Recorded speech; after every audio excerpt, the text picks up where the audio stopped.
Thank you so much for joining us here this afternoon. Now, Vice President of Imani Africa, Bright Simons, has lent his support to the National Democratic Congress, the NDC, to investigate a controversial Japan deal.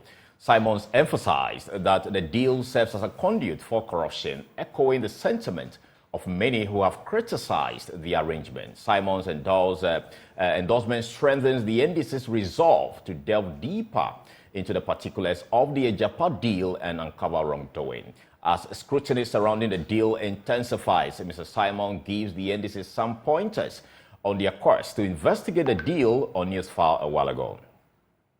What the Special Prosecutor did was to extraordinarily and excellently unpack that procurement rig agenda. And some of that was exacerbated because you had politically exposed persons. I'll give you a simple example. Why can you claim that? How can you claim that Ajapa was being done in our interest as Ghanaians? And up to today, nobody has ever disclosed the directors of Ajapa. You, Samson, you are a very prominent journalist in Ghana. If I ask you who are the directors of Ajapa, do you know? If I ask you who are the officers of Ajapa, do you know how they got there? How was this conferring recruitment that he said somehow managed to land on the desk of the son of the senior presidential advisor? You ask a company, a global company, look for the best Ghanaian to manage this. And they look across the country. They find someone, another investment banker, no background in minerals or mining, hasn't run an IPO company before, etc. But somehow he's politically exposed. I think all of these matters must be properly inquired into. How did they recruit those people? They said they paid $1.5 million to them already, the staff of Ajapa. You don't take $1.5 million of a struggling country like this and distribute it among so-called directors and officers that the country don't know about, whose credentials have not been explained to us, and how they got the job not explained to us. So I think there's a basis for that assessment as well. It's just that we were focused on Ajapa in and of itself. In one, all Ghanaians have yet got into. In 1 minute, some of the viewers have sent messages and they are making a comparison between this and SML. Is that a fair assessment to do? Yes, because the procedural history of SML is very, very dangerous as well. How do you come to a conclusion that 0.75% of all of Ghana's minerals and $0.75 every time we sell a barrel of oil should go to a company? When that particular company was a mushroom company, it was set up in 2017 by with no history at all in revenue assurance, in the line of work for which it's supposed to be doing. All the revenue assurance auditors in Ghana who have been doing revenue assurance work for telcos, for mines, etc., we didn't find any of them. Somehow we managed to source a big contract like this to a timber merchant and entitle that timber merchant to 0.75% of all our mineral revenues. How much does the government get in royalties? 5%. A company, just because it's going to help us do some auditing, gets 0.75%, and we don't know who these people are. Up to date, nobody has been able to show us who the founder of SML is in terms of or in relation to their capacity and competence for the assignment they've been given. Why do we do this to ourselves in this country?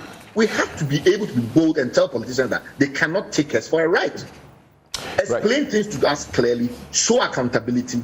Don't just do things and say because you have the power and the law is with you on your side, you can do whatever you want. I don't think that's how you build a functional, sophisticated society of any kind.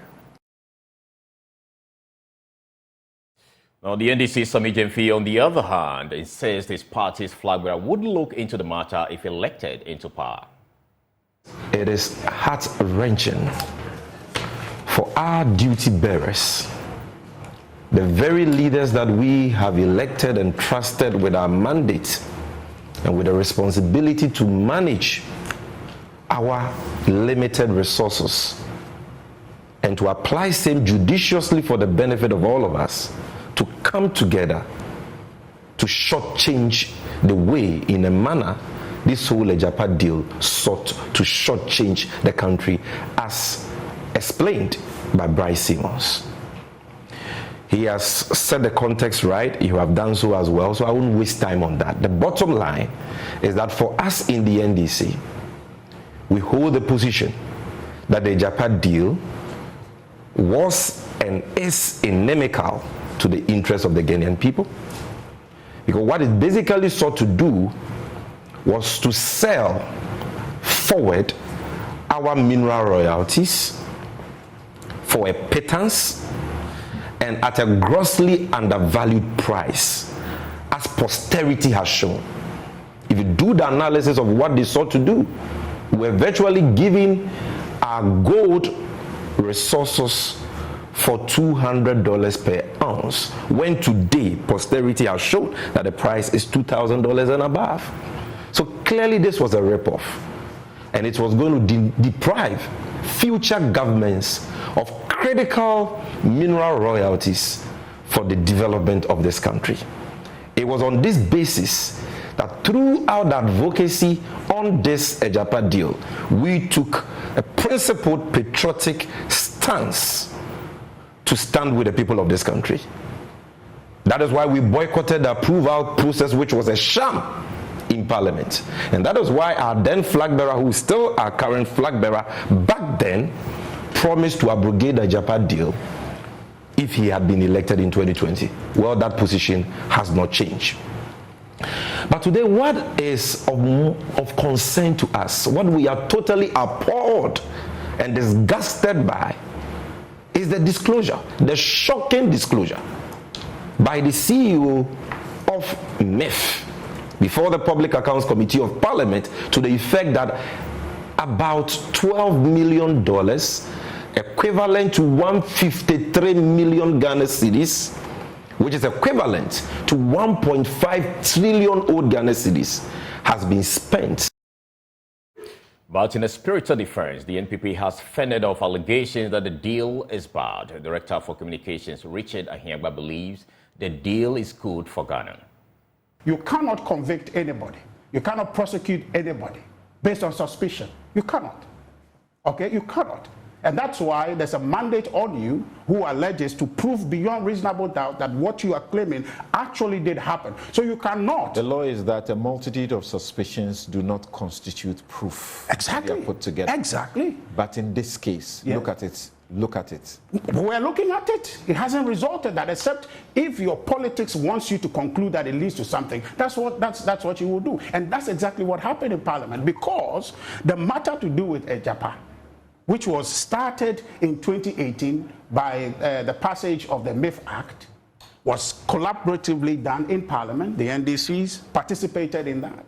Subsequently, in 2020, when the amendment was required to create the special purpose vehicle, it was participatory. The NDC was there, consultative, the representative of the people, the NDC parts across this country, 275 MPs sat in that chamber, debated the subject, and came to a conclusion and say, let's go ahead. So the as a legal framework. The premise is that. So our people agreed to advance with Ejapa through parliamentary processes. Now, where the NDC is making a case, after they have approved the SPV, a few days later, the transaction agreements came, sit and approve that also. Then they started raising questions, what's the money going to be used for? This whole Ejapa thing is complex. Something, I hope you appreciate that. It's a complex, abstract concept to try to create value for this country. So not a lot of people understand what Ejapa is. And so it is possible, and it is easy to leverage that confusion and want to extract political value out of it. Now, Vice President of Imani Ghana, Bright Simons, is questioning the involvement of iRisk, one of three companies fronting the operation of the Tap and Go public transport electronic payment system launched by the Vice President, Dr. Mahama Bawumia. Now, speaking to Samson Ladi Anyenini on Current Affairs Program Newsfile, Mr. Simons indicated that iRisk has become a subject of investigation for procurement breaches regarding the construction of the Agenda 111 project, and wants government to explain to Ghanaians what went into the selection of the companies to form Ghana Consortium. So we've had issues about trying to get information on this Transport for Ghana Consortium, this Tap and Go, who is behind it, why were they, selected, etc. So, the issue that happens in this country when projects of this nature comes up. And we discovered, quite our amazement, that this was an entirely private initiative. It's a group of companies that have come together. They have different solutions that were already existing, and they've banded it together and rebranded it and presented it. Our problem is that it was not presented as somebody's private initiative, somebody's private company putting out a solution out there, and then the government may be saying that we support all kind of private initiative. These have been presented as a national transformation project based on which important concessions have been made, and I'll explain them in a moment. On top of that, one of the companies that is very active, there are two main companies in there, out of about 3 companies that are critical to getting this to run. One of those companies has already been cited in procurement issues in Ghana because of Agenda 111.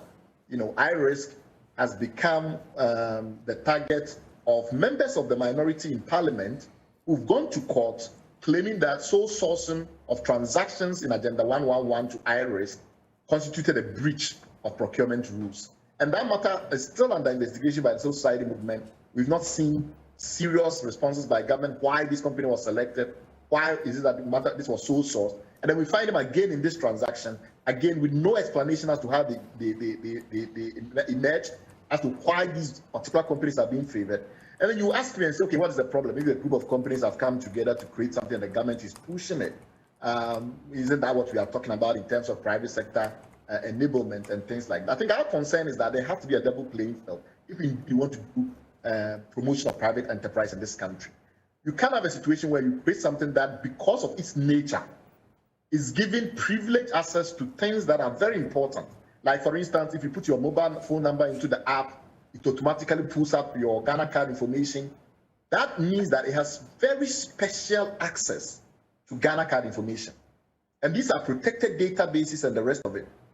On what basis was this company granted this level of privilege access? Why? Now let's take you to Parliament, where the new majority leader in the House, Alexander Afenyo-Markin, is promising he will work hand in hand with the minority in a spirit of bipartisanship. The Efutu MP, who is now leader of the House, says he cannot afford Parliament divided, especially with the NPP and NDC having equal numbers. Now, the former majority leader, Osei Mensah Bozo, explained he had to resign for peace to prevail in the NPP. Asante report from Parliament. It has been coming, it's been expected. Alexander Afenyo-Markin, the Member of Parliament for Efutu, has finally taken his seat as the new majority leader.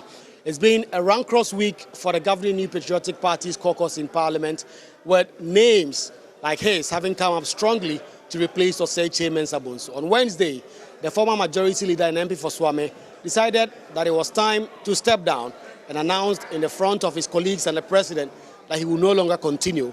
Today, officially, he did announce that decision to members of Parliament and the Speaker. On why exactly he was doing so, he explained that it was because he wanted peace and tranquility to prevail in his caucus. Following the reshuffle that His Excellency the President has caused to his government, the matter came to be raised as to whether there should be a change in the leadership of the party in Parliament. The discussions had the potential of degenerating into consequences, the end results of which could be rather fatal, or, as I have stated elsewhere, rather cataclysmic for my party. It was amidst the discussions that at a meeting of the caucus, which the President had requested, I tendered my resignation as majority leader in order to still the storm and facilitate peace and unity required for the party at this time. He then proceeded to usher in Alexander Afenyo-Markin to take the only black chair in the majority caucus.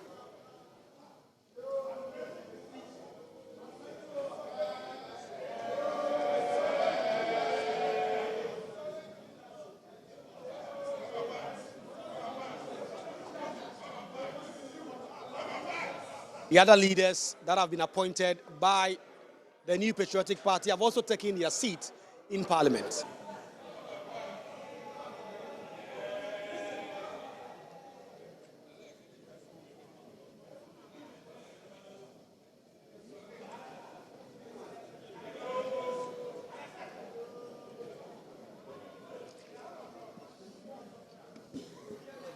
Well, the minority leader, Dr. Kisela Tuforsin, has been welcoming the new majority leader and promising that the two of them need to work together for the betterment of the country. News of his unexpected resignation hit all of us on the night of Wednesday, 21st February 2024, as we continue to ponder over how this House will overcome the huge void that he has created by his untimely exit from leadership. We cannot help, Mr. Speaker, but to respect his decision to take a bow. Alexander Afenyo-Markin admits this will be a difficult job, but promises that he will work in a bipartisan way. Honorable Minority Leader, let me assure you that we're going to have a time of bipartisanship. I want to assure you of my commitment. The situation is when you are playing number 5, you are the defender. You are supposed to be abrasive. But now as a striker, I cannot use that strategy. So there will be no more A at all. Mr. Speaker, the venerable MP for Swami, Honorable Oseche Mensah-Bonsu, is an institution, no doubt. It's a big shoe I'm going to wear. And I recall Harun Eseku telling me that MPP is not easy to be a leader. And I know behind me are professors, doctors, lawyers, businessmen. They know it. It's going to be tough. But colleagues, I call on your cooperation. I call on your support. The House is now properly constituted to receive the President next week to deliver the State of the Nation address. Of course, MPs had to haggle over how exactly they were going to receive, talking in their normally coded language in terms of a committee of the whole first before the President will be received next week. But now the majority leader has now assured that he will do so. Of course, there were questions about whether or not he will be the leader of government business in Parliament because of how the architecture of the new standing order was. But he has been explaining that the rules are clear, and as far as he's concerned, being the leader of the majority party here, he is the new leader of government business. Reporting for Joy News, Kweku Asante, Parliament House, Accra. So we ask, who is the man, Oseche Mensah-Bonsu? We actually profiled who the man is. Watch this. Oseche Mensah-Bonsu is a force to reckon with in Ghana's politics. He was among 3 of the youngest legislators who got elected into Parliament in 1997. Before entering the legislature, he was an ardent spokesperson for the party, passionate on party policies, especially issues of youth and sports, as well as matters bordering on lands and forestry. The Swami MP is in his last year, serving his last term in office as a lawmaker. He has held several positions, including his appointment as the Deputy Majority Chief Whip in 2001, after the MPP won elections in 2000. Between 2009 and 2016, he served as a minority leader when his party slipped into opposition after losing the 2008 elections to the NDC. But his fortunes changed in 2017 when the MPP returned to power with an overwhelming majority in Parliament, with him becoming the majority leader, a position he held until his resignation on Wednesday, the 21st of February 2024. Whilst at it, Oseche Mensah-Bonsu led and initiated several reforms in government businesses in the House. Although without a legal background, the Swami legislator single-handedly wrote the caucus's rules, which came to guide the conduct of the MPP members in Parliament. Oseche Mensah-Bonsu is recognized for being very conversant with parliamentary practices, and his views on subjects regarding education, local government, agriculture, and health, among others, are highly appreciated by many. No, but a leading member of the New Patriotic Party, Dr. Arthur Kennedy, has labeled the decision of the party to remove Oseche Mensah-Bonsu as the leader of its parliamentary caucus as a disingenuous decision on the part of the party. He says it was a mistake for the party to have taken such a decision that can potentially weaken its front in the House. According to him, the loyalty he has shown to the party over the years should have caused the party to critically examine the decision before it was made. Describing the decision as an ill-conceived one. He spoke on Newswire a while ago. The 2024 Standing Orders of Parliament actually are an advance on democracy. I think that a parliamentary caucus that is beholden to the party, which in quotes is actually the president, because he calls the shots there, is not independent enough. I think that the biggest weakness of our current constitution is the lack of independence of parliament and the weakness of parliament. And the Japadi is a classic illustration of that.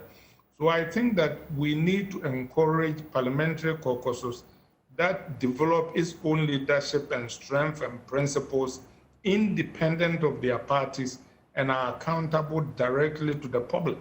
I mean, in US here, it is almost unheard of for the president or somebody outside of the House of Representatives or the Senate to tell them who their leader should be.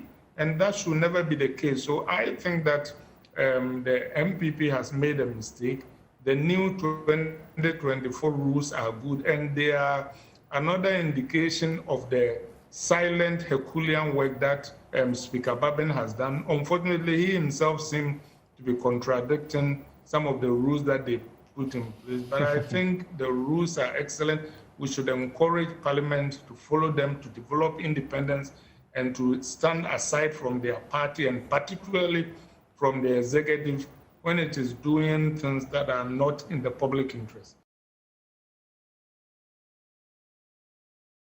Well, to him, Oseche Mensah deserved better from the party.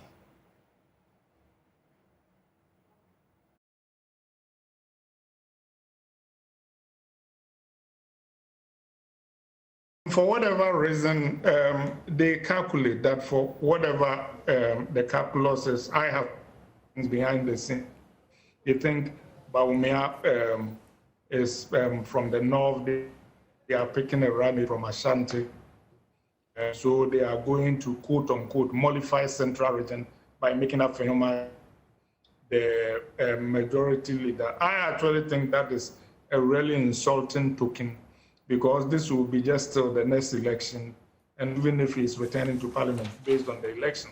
So I think it is an insulting token, and it was ill-considered because it will hurt the party. Think about it.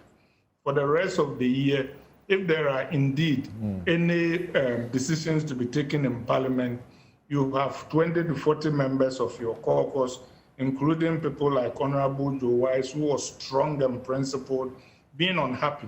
A few people missing votes will make your agenda flounder.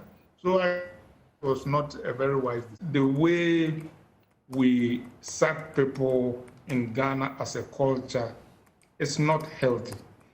A lot of people will tell you that I have rarely agreed with Chairman Sabons. We disagree on a lot of things. But I believe that in terms of party loyalty, he's been a very loyal member of the party, loyal minority and majority leader. So even if there was a need to change him, the manner that it occurred was inappropriate. The second thing is that from the interest of the party, I think we shot ourselves in the foot. Now there are about 40 incumbent MPs who either chose not to run or were defeated in the primaries. These attempts to quote unquote move them aside is really self-harming, because they are still in a parliament that is almost evenly divided. So if you do these things and they do not have commitment to the government's agenda, the rest of the way will be very difficult, because people can miss votes deliberately or otherwise. So I don't think this is a good idea.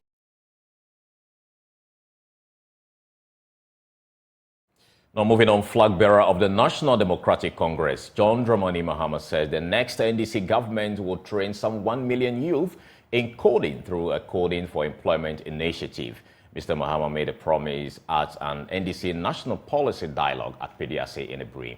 On the two-day dialogue brought together over 200 technocrats to deliberate on the key policy directions of the NDC's 2024 campaign manifesto. Now, speaking to stakeholders at the meeting, the former president said the Coding for Employment initiative is aimed at training the youth to meet the growing demand of the tech industry.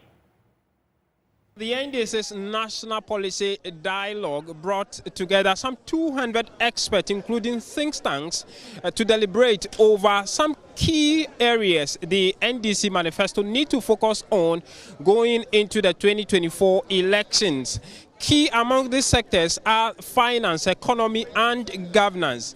Now, addressing stakeholders after the two-day workshop, former President John Dramani Mahama threw some more light on his proposed 24-hour economy, indicating what he intends to achieve with the policy. Since 2021, I have outlined over 60 different policy proposals, carefully curated to restore our economy and national life in general into a much better state. In particular, the 24-hour economic policy pledge has found resonance with most Ghanaians, especially the youth, as confirmed by both data-based and anecdotal evidence. The 24-hour economy now remains perhaps the surest way to achieve significant economic expansion, to boost productivity, meet demand, curb unbridled imports and its attendant negative effect on our economy, and currently and above all, generate well-paying jobs for the millions of our people who are currently without employment. Now, he also indicated that looking at the demands of the fintech industry or the technology industry, the NDC is planning to train some over 1 million youth in coding to suffice the demands of the technology industry. The resilience government structure will be anchored on ICT uptake and innovations, and the same innovation will drive some of our other job creation efforts. It is in the light of this that the next NDC government seeks to partner with local tech startups and businesses to launch a digital jobs initiative to create at least 300,000 skilled employment opportunities for young people. We shall also establish a fintech growth fund with an initial seed capital of USD $50 million to support indigenous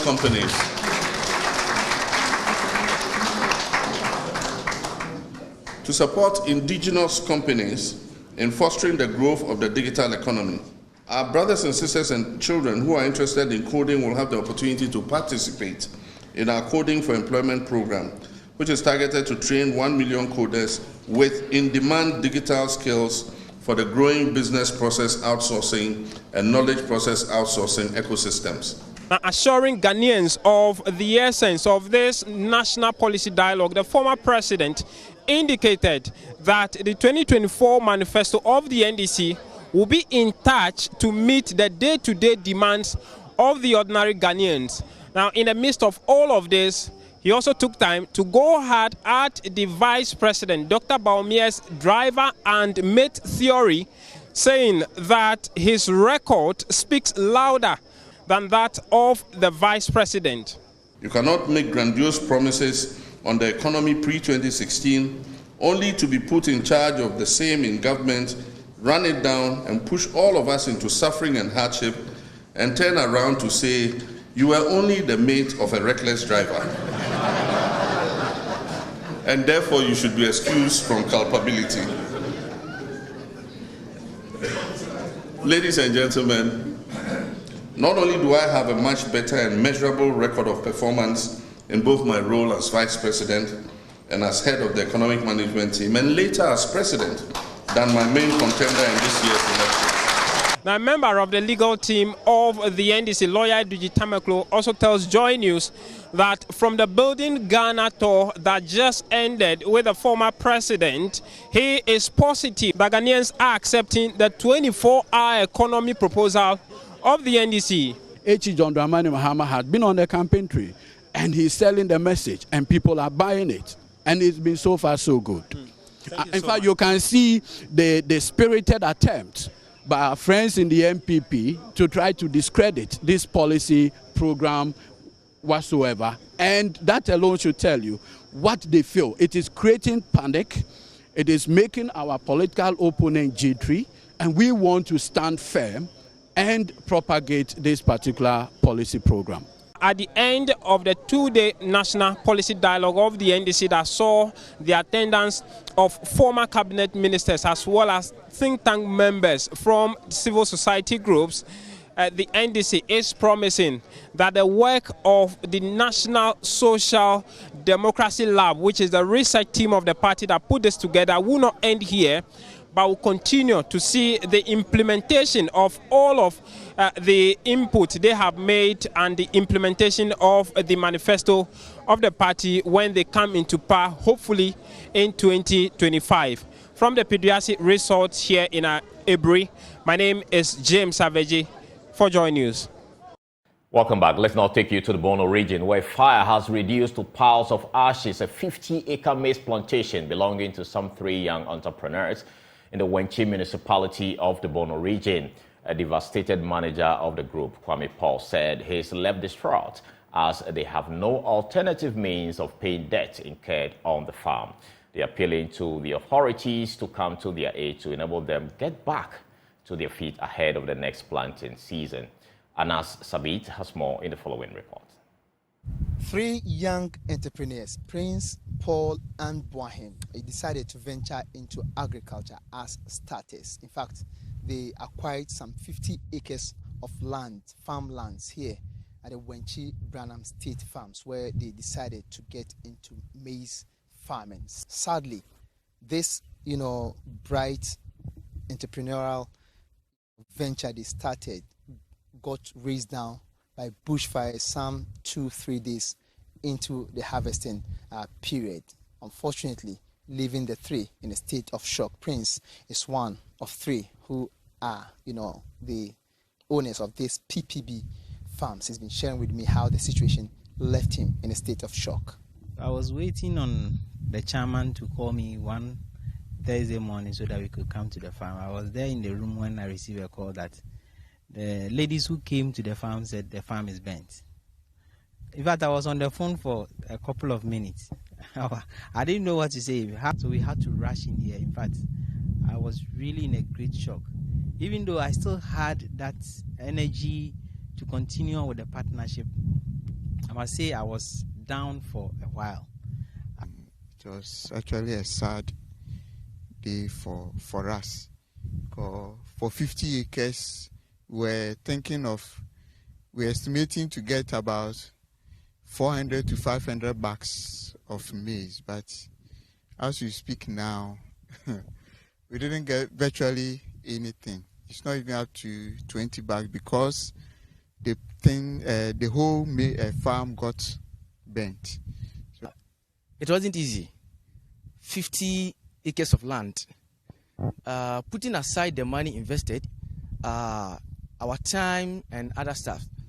So looking at 50 acres of land and then the cost involved.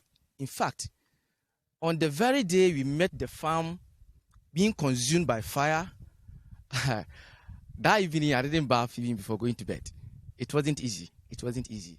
I believe that, the unavailability of, machinery, to aid them from the start to the finishing line contributed partly to why their farm was razed down by bushfire. In fact, they spent almost 2 weeks or more than 2 weeks to acquire manual laborers who could have helped them during the harvesting period. They say if they had harvesters, machinery that could aid them harvest this, the farm could have been harvested long before the bushfire that razed it down. We have machines, it could have quickened us, and even if you have harvester, we don't think we would have gotten to this point because by the time it was ready, getting the labor to come and help us to do the harvesting, that actually delayed us. It took us about 2 weeks.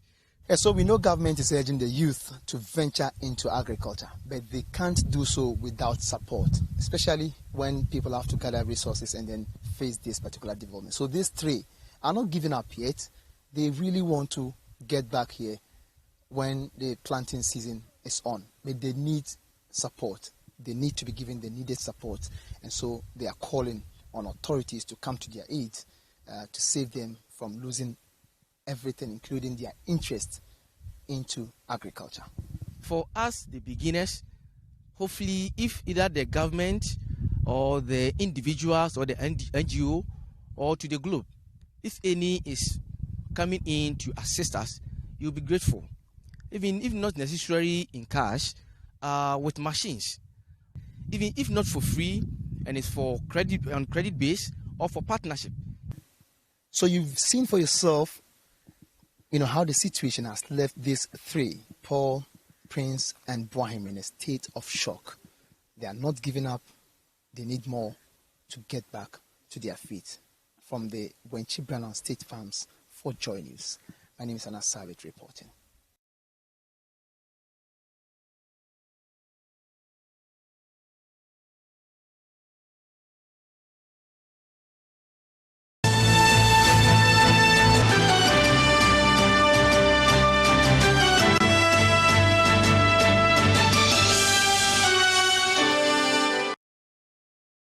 Away from that story, the Speaker of Parliament, Alban Bagbin, has urged the youth to engage in politics to address their concerns without being partisan in their deliberations. Speaking at the inauguration of the Sunyani Adolescent Parliament, the Speaker lent his support to the initiative. He said this is a platform to empower youth to debate issues affecting them and engage city authorities to speed up development in their community. My colleague Precious Semevo has more in the following report. For Adolescent Project by the Global Media Foundation, GLOMETH, and Botna Foundation, the essence of Sunyani Adolescent Parliament is to build the capacity of the youth to enable them to exercise their right to engage city authorities on their concerns.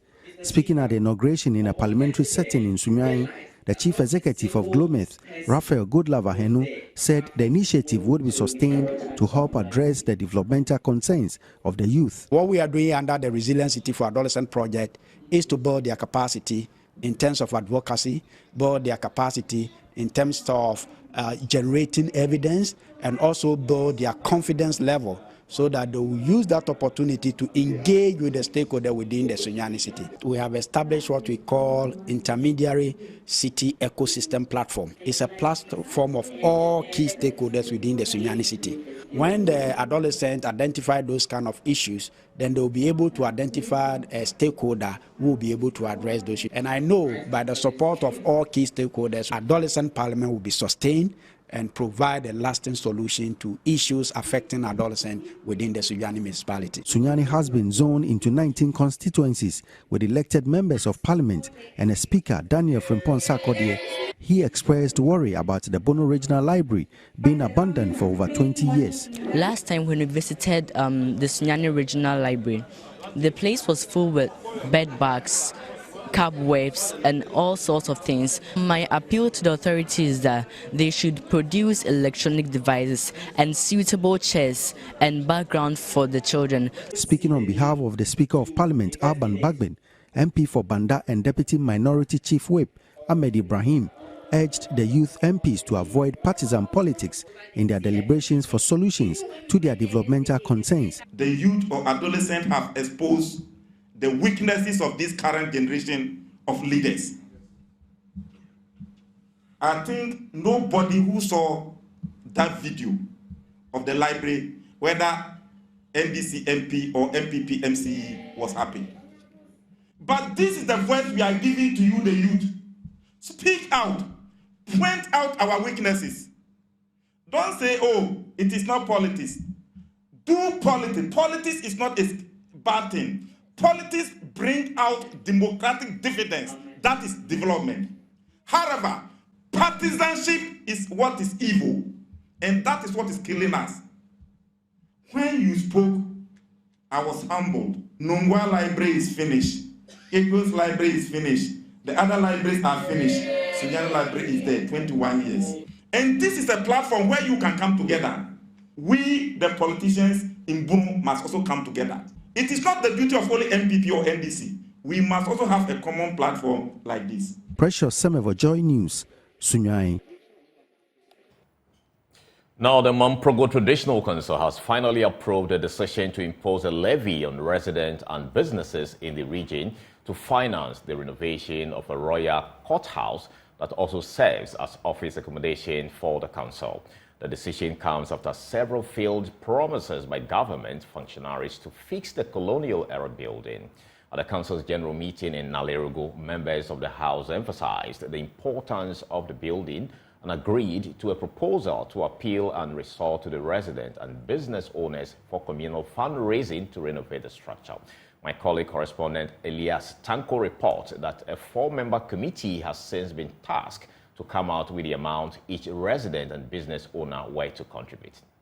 Mamprugu Traditional Council held its first annual meeting for the year at the Sands Hotel Conference Hall in the regional capital, Nalerugo. The annual meeting offers the opportunity for the council members to receive a briefing from the overlord about the state of the traditional area, but also serve as an avenue for the council members to review the activities, take new decisions, and plan ahead. It was attended by all 45 members of the council, security and civil servants, as well as other invited participants. The meeting began with a speech from the overlord Nabwaga Abdullahi Mahami Sheriga, read on his behalf by the new registrar of the council, Abdullahi Mohammed. Ladies and gentlemen, on the issue of security, I am happy to state that Mamprugu, and for that matter, the Northeast region has been relatively peaceful, except some disturbances in Lukula and Mimpiasam in the sole traditional area and Wali Wali. In the case of Lukula and Mimpiasam disturbances, which is of great concern to me, I wish to appeal to both factions, that is the Mamprusis and the Gonjes in that enclave, to exercise patience and give peace a chance, whilst I work hand in hand with my good brother, the King of Yagong, with other relevant stakeholders to bring finality to the matter, so as for us to live together as it has existed during the reign of our forefathers. The Mamprugu overlord also appealed to the residents to contribute and help sustain the growth of the Mamprugu Endowment Fund, which was launched in December last year. I launched the Mamprugu Education Endowment Fund, and for which I am appealing to the House to help me find ways and means of supporting and sustaining its growth. We must all see it as irrelevant to the promotion of education in Mamprugu. Nabwaga further added that he was aware of the numerous developmental facilities built by the government across the region. However, he was particularly saddened by the continued deterioration of the traditional council building, even after several promises by the government to fix the building and protect it from total collapse. The building is now in a deplorable state and does not befit the status of the Mamprugu Kingdom. Several appeals have been made over the past years from government upon government to consider building a new office for the Mamprugu Traditional Council, but has yielded no positive result. I therefore wish to task members for us to consider a self-initiated target of coming together to build a new office for the council, since all efforts to get it built by the government has yielded no result. The Traditional Council building is one of the ancient structures in the Northeast region constructed during the British establishment in Mamprugu. The British constructed the building around 1943 under the reign of Nasuru Abudu Kobulega, the 27th king of Mamprugu, as part of the administrative structures under the indirect rule system. The building had been used to organize annual general meetings of the Traditional Council under the British colonial authorities, and it was also used for adjudication of dispute by the Nairi and his council of elders. Several decades later, the building has fallen into complete ruins after years of neglect and now been described by many as a death trap. Despite its deplorable condition, however, some administrative staff of the Traditional Council, including the registrar himself, still risk their life to perform their duties in the building. During the deliberation session of the Traditional Council's meeting, members of the council agreed to the proposal by the overlord to resort to a self-help initiative to renovate the building. The decision was unanimously adopted and approved, and then followed by the setting up of a 4-member committee to ensure the implementation of the decision. Some of the members spoke to Joy News. A lot of appeals to the government that they should come to our aid to construct the Traditional Council for us. We have not heard anything. I'm frustrated. You know, when you do something and it's not coming, you become frustrated. You don't know where to go again. So up to now, the buildings, the strategy of the building is not good. It will be very bad for us to be sitting there. Maybe in the news of Ghana, they will hear that some traditional council being collapsed on some chiefs, which is not good. So we will continue appeal to President and his vice to try their best and help Northeast region to build a traditional council for us. From Nalergo, Elias Sutanko for Joy News. Now moving on, the government has been called upon to roll out measures to ride on the successes of non-governmental organizations to improve the country's record on modern slavery. Speaking at the end-line validation meeting on an Action Aid Combating Modern Slavery project, Professor Joseph Abazami of Endogen Global Consult said the country could benefit greatly if the government scales up the concept used by the NGOs in combating modern slavery, especially in the farming communities. My colleague Precious Semewa has more. The non-governmental organization Action Aid, with the support of the Norwegian Agency for Development Cooperation, embarked on the implementation of a 3-year project from 2021 titled Combating Modern Slavery in 4 regions of Ghana, including the Bono region, in Tyne, Jama North and South Assemblies. Women and children especially are unfairly engaged in the cashew growing areas for farming activities in the region. Kwame Afram-Dentra is the program manager for Action Aid in the Bono region. As part of the project interventions, we were to identify adult at-risk people, women who are mostly engaged by these unfair contract practices, and try to train them in the livelihoods of their choice and give them some sort of employment. And as a result, we were able to train 98 women, female household heirs within the 3 districts. And as at now, from the end-line reports, these people, these beneficiaries, are also training others, and it's helping a lot of women in these areas so that they will not be engaged by slavery activities within the cashew production value chain. At the end-line validation meeting of the project, the researchers said the project contributed significantly to the promotion of decent work, especially in the agricultural value chain, among others. But Professor Joseph Abazami, a consultant at Endogen Global Consult, said the country could benefit if the government scales up the concept used by the NGO in combating modern slavery. To a large extent, one can say that this project has largely been a success. It has demonstrated that with the right institutional setup, with the right engagement with multiple stakeholders, Ghana is capable of working at improving our record in terms of modern slavery. But what is needed is NGOs are only there to project some small concepts and to show how they work. But it is left to the nation, it's left to government to see how we can ride on the successes of these NGOs to scale up the concepts that they have rolled out in a way that better benefits the entire country. Particularly that Ghana is becoming a very important transit point for modern-day slavery. It means that if we do not put on board the right regulatory frameworks, the right legislations, what is going to happen is that we will have a lot of companies that are elsewhere in the world where the regulations around modern slavery are stricter. They would take advantage of the cheap labor here, come into our country and abuse our laws, abuse our people. Precious Semevo, Joy News, Sunyai. Now, the Ghana Boundary Commission has commended Joy News for accurate coverage of its activities over the years. Now, speaking during a familiarization visit to the newsroom, National Coordinator Major General Emmanuel Cortes said the Commission will leverage the relationship to reach more border communities as it works on the reaffirmation of Ghana's boundaries. For demarcation, delimitation of both our land and maritime boundaries. One of the key tasks that we perform is to amicably resolve international boundary disputes for our neighbors. And over the period, that's among a number of functions that we have. And over the period, that is what we have been doing. Once the commission was, the machinery of the commission was established in 2021, we've done a lot of work. And I want to say that multimedia has been at the forefront supporting us so far as the visibility of the commission was concerned.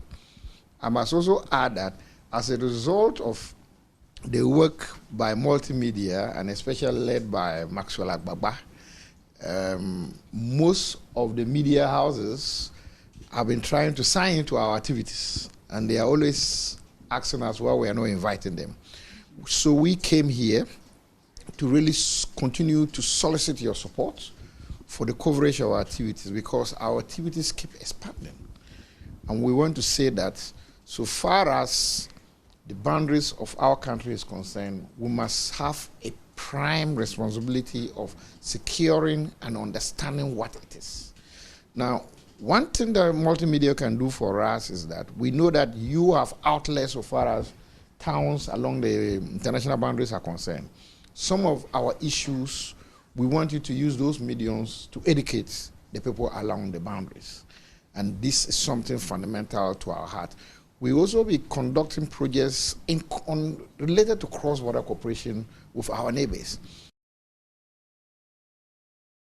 Now, in his speech, senior news editor at Joy News, Evans Manson, said Joy News will enhance its collaboration with the Ghana Boundary Commission to cover other areas. Job you're doing, we are really grateful for the job that you're doing. I think it was the dispute with Ivory Coast that brought this into sharp focus.